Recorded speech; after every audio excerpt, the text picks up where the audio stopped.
What's going on, guys? We're going to be talking about a couple different things in today's MMA news video. First off, let's touch on UFC 326 going down this weekend. Max Holloway versus Charles Oliveira. I'm going to be making some picks off the card now.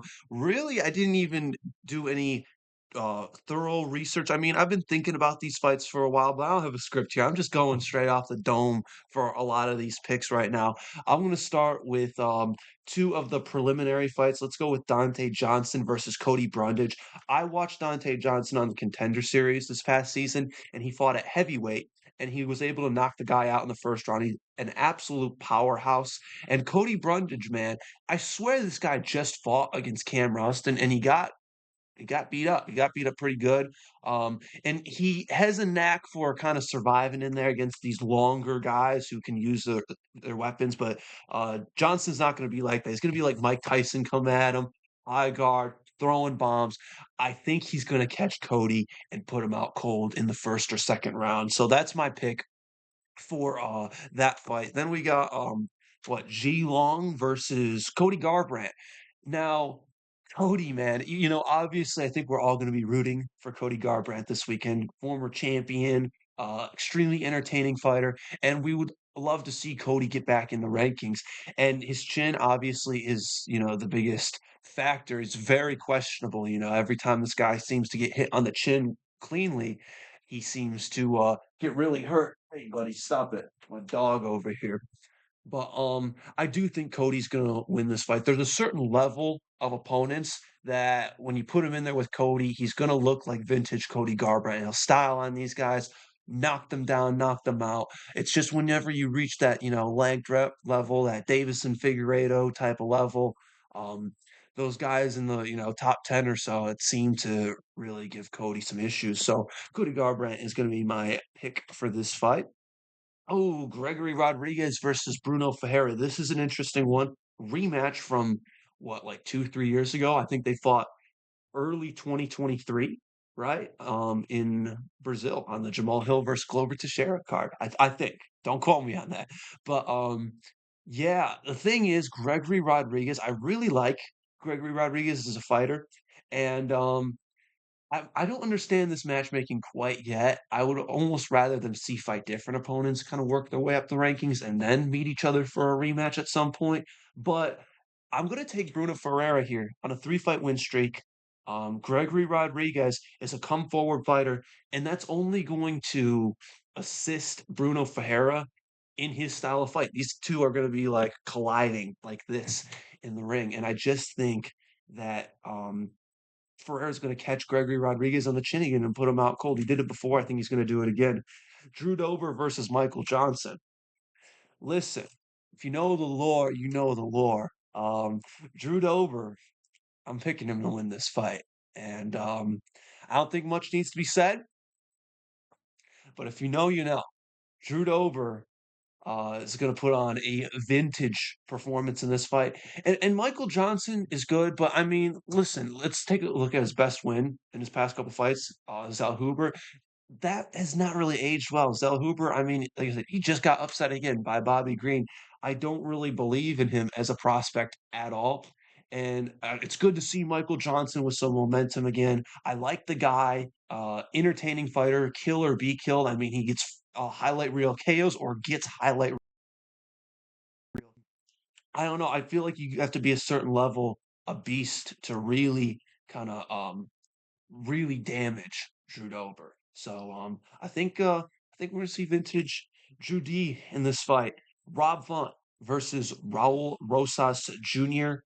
Um I think Raul Rosas Jr. is gonna win here. Think he's gonna continue the momentum. People are gonna be hyped up about Raul Rosas Jr. Rob Font, man, it's the grappling. I think Raul's gonna be able to take him down, either just hold him down for the 3 rounds because 'cause we've seen that happen to Rob Font before, or possibly get a submission because Raul has proven to be dangerous as well. And he is dangerous with the hands, although I will say, if Rob Font can stop these takedowns, it's gonna be a long night for, Raul Rosas Jr., but I do think he's gonna win either by decision based on the amount of control he's able to get or submission, something like that. Co-main event: Caio Borralho versus Rainier de Ritter. I don't have a coin, so I mean, I'm just gonna do a mental coin flip here. This is a very 50-50 fight. I can see how both of these guys win, and I think this is gonna be a great fight to live bet on because depending on the type of fight it is, if it's a dirty fight, if there's a lot of clinch striking, knees in the pocket. Rainier Dreer's got some sick knees in the pocket, by the way. If it's a dirty looking fight from the opening 30 seconds, bet on Rainier de Ritter. And if Kyle is able to manage and keep distance and pop the jab and circle around, pick Kyle Bahalio. But shoot, I like Kyle Bahalio. I actually got a chance to meet him. I'm gonna try to put the picture up on screen for you. I met Kyle Bahalio and he was a really cool guy, really nice to me. Um I'm gonna pick him to win. I think he's too good on the feet. Um Even in the fight with Imavov, right? Even though he lost his last fight to Imavov, Imavov is the number one contender, has a really long reach, really experienced guy, and that's a very tough stylistic matchup for him. I feel like Rainier Derrida is kind of just going to be a step behind him in this fight, and Kyle Bahalio is going to get ahead early on the feet. He's just going to kind of outstrike him for 3 rounds. Rainier's going to try to use knees, used, dirty, not dirty fighting, but try to make the fight messy and more of a brawl. I think Kaio's going to be able to use movement though, win a decision. Max Holloway versus Charles Du Bronx Oliveira. I'm picking Max Holloway. Oliveira, realistically, his game plan to win this fight is walk Max Holloway down, hit him with a hard shot, take him down, get to the back, choke him out. I don't think he'll be able to do that. Max Holloway can fight going forward and going backwards. Now, he's not one of these guys who's just going to stand in front of you um, and absorb a lot of these shots. Now, you have a guy like Ilya who was able to catch Max and put him out, but Ilya's got his boxing is so sick and he's able to keep up speed for speed with Max Holloway on the feet. Whereas Oliveira's a lot more of an upright fighter who's just going to come at him on a straight line, jabs, twos, front kick, teeps to the body. Feel like Max has that side to side lateral movement. He's got the jab, he's got the right hand.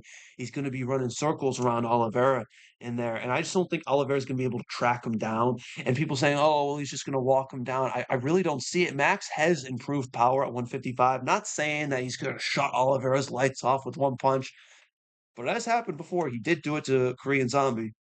That's all I'm saying. So for my UFC 326. Those are 7 picks right there. So we got Max Holloway in the main event. We got Kyle Bahalio, Raul Rosas Jr., Drew Dober, Bruno Ferreira, Cody Garbrandt, and Dante Johnson for my UFC 326 picks. So in other news, we got Tom Aspinall signing Eddie Hearn as a manager. Now, this is interesting because there is a current, I don't know what you want to call it, heated rivalry going on right now between Dana and Eddie Hearn about the Zuffa boxing situation. Zuffa obviously acquiring Conor Benn for $15 million, which is a big, big payday. And it's a bit of a slap in the face to a lot of the UFC fighters. I gotta say this: you've been fighting the UFC for 5, 10 years, and then this boxer from the UK who is a big name, very big name in the UK, but in America isn't as much of a big name. It comes in, it's a $15 million deal. So I guess this is Eddie's retaliation. Signs Tom Aspinall. He's his manager. It doesn't mean that Tom isn't going to be in the UFC anymore. He's obviously under contract with the UFC. He's the reigning heavyweight champion, and he will fight again. But this does give Dana more ammunition to strip Tom Aspinall of the belt, which is a damn shame. I gotta say that.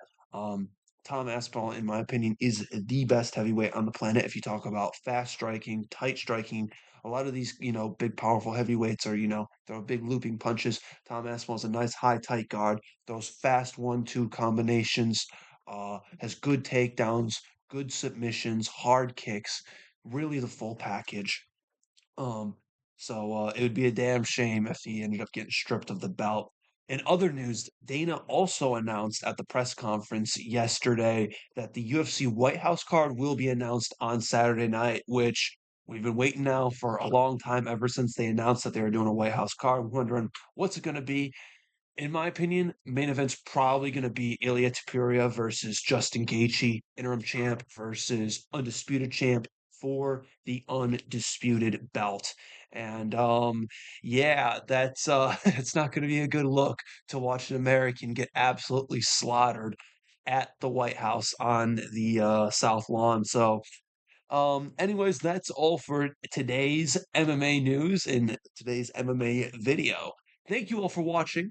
Please like this video, subscribe to my channel, and leave me a comment, give me some feedback. All right, guys, have a good one. See you in the next episode.